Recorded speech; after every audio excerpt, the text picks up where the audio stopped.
Ciao. Welcome back to Geriatric Alpha Runt Productions. I am your host here on YouTube, known as GARP. And today I'm here with my friend Randy Atkinson. And we are going to talk about some fun stuff. How are you doing today, bud? I'm good. Thanks for having me. Good, good. Randy's involved in the mortgage industry, so I am going to kind of delve into that today, ask him some questions, let him kind of summarize what's going on, because certainly I think I would need a summary just to kind of hear what the situation is, and then I have a lot of questions for you. So tell us about where you're working and your background in the mortgage industry. Yeah, so got in the mortgage business 2004, and I actually was on the wholesale side. Slowly moved my way into the retail side, so I talk to buyers, real estate agents directly now. Been doing that for about 15 years or so. I'm at a company called Synergy One Lending. We are a mortgage bank. We also broker, so we have the full gamut to help people do all things residential. We do some commercial lending as well, and it's really fun. Help people, achieve an investment goal or accomplish the dream of buying a home. Fantastic. So I, being a mortgage person myself, having a mortgage, I guess I should say, learned a lot in this last year having my first commercial mortgage. So there's different rules associated with that when you're buying a house as an individual as associated to trying to buy something as a business. Yes. Is it more difficult to buy as an individual or as a corporation? Well, I feel like that is a tough question to give a blanket answer to. Okay. I would say that if you are a individual that maybe works for a company and maybe buying your first house and either little to newly established credit, it's probably fairly easy to buy a home compared to getting a commercial loan.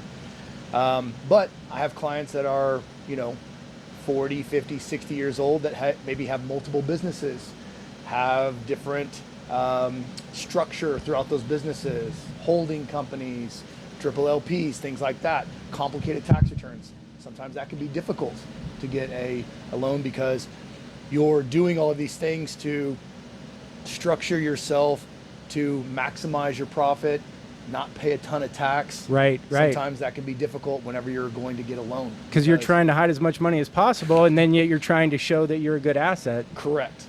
So sometimes those can be difficult. But I would say if you're looking just kind of a 50,000 foot overview, buying a residential home is definitely easier than buying a commercial property and financing it. I feel like the commercial space is a little bit more of the Wild West.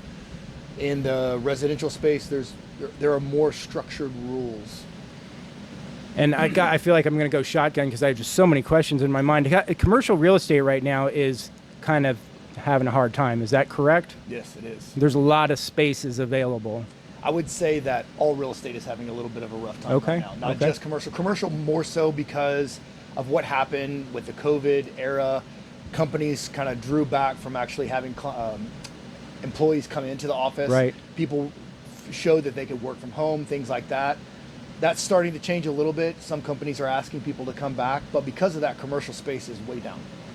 So commercial properties are trying to get as many tenants as possible because it's not as easy as it used to be for them. There's sure a lot of vacancies along 620 right now with commercial spots and stuff. And I know even in this complex right here, there's, they had touted it as being full from the beginning, and it's not full even today, 2 years later. So, there's plenty of that. So I think one of the basic misconceptions that I had about interest rates forever, which somebody told me was incorrect, and I'm actually feel stupid asking the question, but I know it's probably a realistic question for a lot of people, is that when the Fed cuts interest rates, that's not necessarily meaning they're cutting mortgage rates. Right. Will you explain that to me? Because I was confused, I guess. So the Fed bank rate is the rate that we hear folks talking about. Oh, the Fed's going to cut the rate. What's the interest rate? Things like that. So that's the interest rate the Federal Reserve sets so banks can borrow money overnight. Okay. It does trickle down to all things. That's because that's what the cost of money is to the lenders. Mm-hmm. So credit cards, auto loans, student loans, things like that. Indirectly, it will affect mortgage rates. But really, if you watch the 10-year Treasury, that's what mortgage rates are typically going to follow. Mortgage rates have been falling then as of late. They have. Where are we at for like residential? Residential 30-year fixed, right around 6.25. Okay. Something like So that. it's definitely come down because it was up as high as like 10 or something, was it? Or Didn't get to high as 10, but it did touch 8. okay. Yes. Okay. And then commercial, I know there's different types of loans, so it's kind of hard to talk like that. But the reason I'm even bringing this up is that I was given a break on my rate just kind of out of the blue, which surprised me as they asked me to, send in some proof at the, the re-up time. But I was surprised that they lowered my rate without me asking. So that rate's still a lot higher than my individual loan. Sure. So that's kind of where I was going with this. Is commercial rates always higher, or is this just the way I timed it? Yeah. So typically, you're going to think about this. Think about it in the realm of risk. So if I'm loaning Tony money, and it's for something Tony's going to use personally, Tony has a vested interest in paying me back. Okay. But as we start to go away from that, for instance, if I'm going to loan Tony money and Tony's going to give that to his brother, as long as brother pays Tony back, Tony can pay me back. Now we're starting to add layers, right? For sure. So you start to think about that. And in the lending world, let's say properties, we've got primary residence, we've got second home, we've got investment property. Then you start to get into commercial property. Is it commercial property that's owner occupied? Is it commercial property that's investment? Right. And so on and so forth. Now, as you go further away from lending to Tony, interest rates start to go higher because it's risk-based. Does that make sense? Yeah, sure it does. Gosh, I'm just going to take the conversation where it goes. When we talk in terms of things like this, one of the things in the news right now, of course, is the whole thing with Letitia James and her lying on her application. Is that something that is a real thing where people are? I mean, because like I never really thought about it before. I mean, they're asking you for proof of everything. So how? I mean, like people are fabricating documents then and stuff. Like if I say I have X amount in a 401k they want proof of all this. So how is it possible to even? There are different degrees, right? And fabricating documents would be something that's a little bit more difficult versus misrepresentation. For instance, hey, I'm going to buy this property over here and I'm going to live in it as my house. Okay, right. I'm going to do that because I'm going to get a better interest rate versus if the truth is I'm going to buy this and then I'm going to lease it out, I'm going to get a higher interest rate. So I'm going to try to save money by saying I'm going to occupy this property. That's mortgage fraud. So there's like a lot of things that you would need to know in order to do that. And you now being the expert, it's kind of like being a tax guy. Is like you're trying to get your client the best deal without crossing the line of being illegal, right? And that's up to the line, but don't cross it. Right, and that's always the interesting thing about doing my taxes is like I always want to tell the tax guy, like, I mean, sure, I got several businesses. I want to take as much as I can, and they always then make sure to tell you, that you're agreeing to this and this is all on you. And if something comes back and it's like, you then start to say, well, gosh, I hope they did everything right because like I have no idea what's in my taxes. I'm just like signing off on this.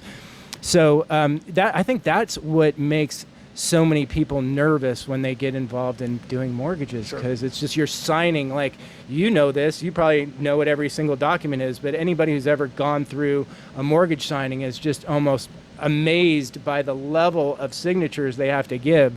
It becomes overwhelming. How about that process? Has that become an easier process to get people approved in this day and age, just seeing as that everything is electronic now? And like I can imagine the old days, people would throw you boxes of like paperwork and just go, here, get me approved. Right.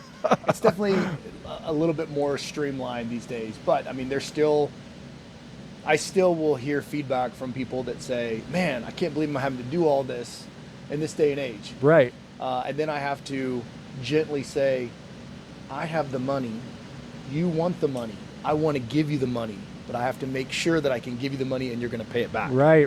So there's still a lot of checks and balances that have to happen. But yeah, we do have a lot of Majority of what we do is automated online, but I 100% encourage people to make sure you know what you're doing, because at the end of the day, if I were to buy a home and a lender was helping me out or somebody was helping me out and somehow committed some kind of error and I just said I didn't know, that's not a defense. Right, for sure.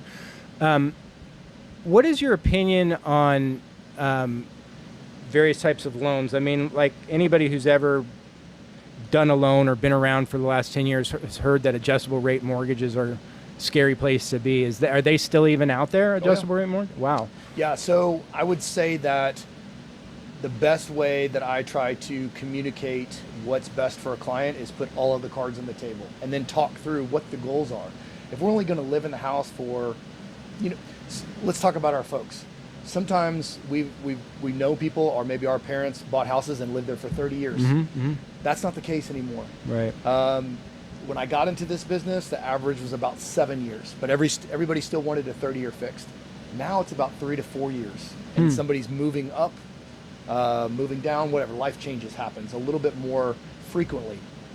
That being said, if you can get a better deal using an adjustable rate mortgage, it would definitely make sense. Some people just don't want to do it, and they say, hey, I want a 30-year fix, and that's it, even though they know they're going to sell the house in 3 years. But as long as you know, that's the whole thing. If you know the rules to the game, you'll play the game. But if you don't know the rules, it's like, man, I'm just going to stay out of the game. Well, maybe an adjustable rate's not bad considering rates have been coming down now, right? Correct. Well, does an adjustable rate mortgage actually decrease, or does it only go up? I mean, it can decrease whenever the adjustment. So for instance, think about it like this. Let's say you have a 5-year adjustable rate mortgage, a 5-year ARM. On that 60th payment, so it's fixed for the first 5 years. The interest rate is fixed. Okay. But it's amortized over 30 years. Or it can be amortized over other terms. But let's just say it's amortized over 30 years. After you make that 60th payment, it's going to adjust compared to what's going on in the market. Okay. And there's going to be a index it's based upon, and then it will go up or down. Now, if the market has dropped since the original, it can go down. Oh, it can. Okay. Most of the time, though, it's going to go up. Sure. Most of the time, it's going to go up. And I mean, just where we're at though, is interest rates are coming down. Maybe they will come down. I mean, my house interest rate right now is like 2.5 or 3% or something. It seems free money. Unbelievable. Yeah. Right. Comparative, at least, to the loans that I have on these commercial buildings. And I guess that's kind of like the next segue then is, after that 5-year fixed changes in an adjustable rate, it balloons. And is a balloon loan, quote unquote, the same thing as an adjustable rate, or is that a separate thing? Separate thing. So think about it like this. Like, let's say, do you know what the term is on the balloon? Yeah, it's like 10 years. It's a 10-year balloon. What is it amortized over? I don't know the answer to that question. It's probably not a 10-10. So meaning it's a 10-year loan amortized over 10 because it's a balloon. Okay. So let's just say it's a 10-20, meaning it's a 10-year fixed, but after you make that 120th payment, whatever's left on that 10-year or that 20-year amortization, that's going to be due. Right, like, right. You owe me a big chunk of money. Right. That's when you were to re-up or refinance. So basically, and that's the thing about it that was kind of hard to do, is that thinking, well, I'm more or less just treading water with an ownership name, but if I sell within the 10-year period, then I'm able to, if I'm able to sell for more than I owe, then that's where I can make the money. Because it seems like I'm more or less just renting. I'm throwing money to this balloon payment that at 10 years basically starts over. Correct. So but you're able to take some tax benefits because of it. That's why you would do most commercial. And a lower amount every month, right? Correct. That's the big thing. Is I have like what I would consider a very reasonable mortgage payment though for this business building because of the way the loan's written up. Now, 10 years from now, if nothing changes, I'm going to feel like I spent a lot of money towards nothing. But as I said, now they just recently lowered the rate, which I was surprised by, anyway, that they did that voluntarily. Sure. Where's the mortgage industry going in your mind now? That's a great question. So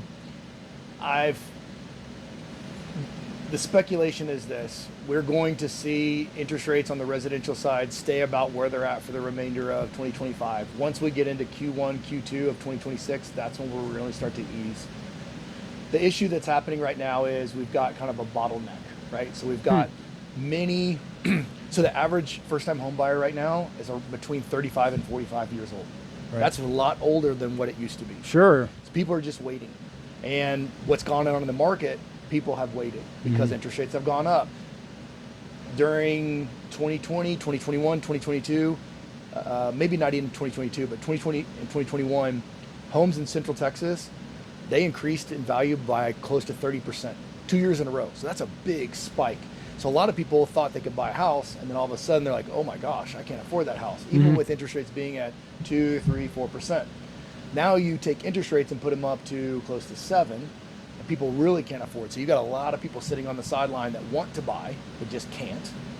And then you also have people such as yourself that have the 2% rate, but things have changed. Maybe somebody's gone to college. Maybe you are ready to get a smaller home. Maybe there's been a life event, maybe a divorce, or there's been a marriage. Somebody's added to so the house doesn't fit your needs anymore. But they're sitting in those homes because I got a 2% rate. Right, exactly. I can't. I mean, I'm going to make this work. Even though I need 4 bedrooms, I'm going to make 3 bedrooms work right now because I'm not going to take a 7%. Absolutely. So you've got all of this going on. So as we start to get into 2026, things are going to start to calm.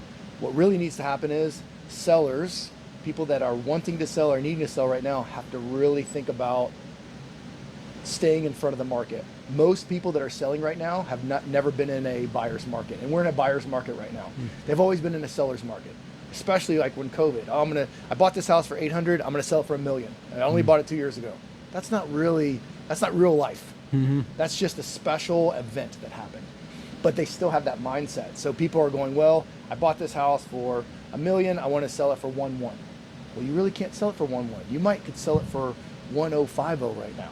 And people don't really want to hear that. And of course not, sure. And so what realtors, really smart realtors, are doing right now is like talking to somebody and saying, hey, I got a value at your house of 700. But if we really want to do this right, let's go in 4 to 5% lower than what the value is today to stay in front of the market, to generate a lot of activity. Because if we go in higher, if we go in at 700 or we go in at 715, we might get a couple showings and this house is going to sit. And then we're going to come back and go drop it to 700, but 700 is already passed. And then we're chasing the market. And then you got a house that's sitting on the market for 6 months, 8 months, because it's always chasing. And everybody that's looking at that house going, I'm just going to wait for that price to drop again. Just going to wait for that price to drop again. Right. And they're waiting. And so you've got this weird kind of like hamster wheel happening. And so what people have to do is go, okay, let's be realistic. I need to sell. I'm moving out of state. I need to sell this property. Okay, maybe I can list it for 700. Maybe I go in right now at 685 and see if I get multiple offers, and maybe I sell it for 715. I don't know. Be okay selling at 685 and getting out from it versus chasing it for the next 6 months. Boy, we've all been in that situation. Forever, I have been told that real estate's the best investment. Real estate's the best investment. It's always been a good investment for me. How do you feel about some of the other investments that are out there? I mean, do you invest in the stock market? Do you invest in other things? Yep. So yeah, I love investing in real estate. I mean, you've got something that typically is going to increase in value around 4% on average. Okay. Over year. Central Texas has been about 7%. If you take out those 2 years of COVID times, about 7% in the Austin area. But the problem with real estate is it's not liquid. Right. So it's not real money until you actually do a big event. You've got to sell it, you've got to refinance it, pull some cash out of it, whatever. Right. So I think that's a good piece of the puzzle, but it's not the only piece of the puzzle. I think investing in the stock market is big. I personally like to invest in index funds just because... That's what kind of stuff I wanted to hear. Yeah. Interesting. They don't follow one particular company. You've got multiple companies that are all trying to win. So if you do that, then you have a better shot. Because typically, if you put money in the stock market, every about 8.5 to 9 years, money doubles. Especially if you do an index fund. And so that's what I like. And then it's still liquid. Are index funds a little safer than just standard stocks? I mean, mutual funds are safer than stocks, but I've gotten into buying stocks like Tesla stock and stuff. And man, the heart attack city that you got to deal with the volatility is just, I mean, but also, of course, the reward is huge too. Sure. I would say that it depends on what your risk adversity is. Right. My rule of thumb is no more than 5, and only companies that I use personally. Right. So, I like that. Like I would invest in Tesla because I don't have a Tesla. Right. Although I think Elon's awesome and he's probably going to do great things, right? Right. Like, I go to Lowe's. I don't really go to Home Depot, so I invest in Lowe's. Interesting. Yeah. My kids wear Nikes. I invest in Nike. Things like that, AT&T, like it's things that I use that I trust. That's what I use. That is some really good advice, because that parallels other things for me, particularly sports collectibles. Buying stuff you like, buying stuff that you believe in is oftentimes the key to making good decisions. I know that in my straight investment portfolio, I have a lot of the TKO product, and the reason is because I watch UFC and I love the product and wrestling, obviously. So I believe in it, and it has done really well.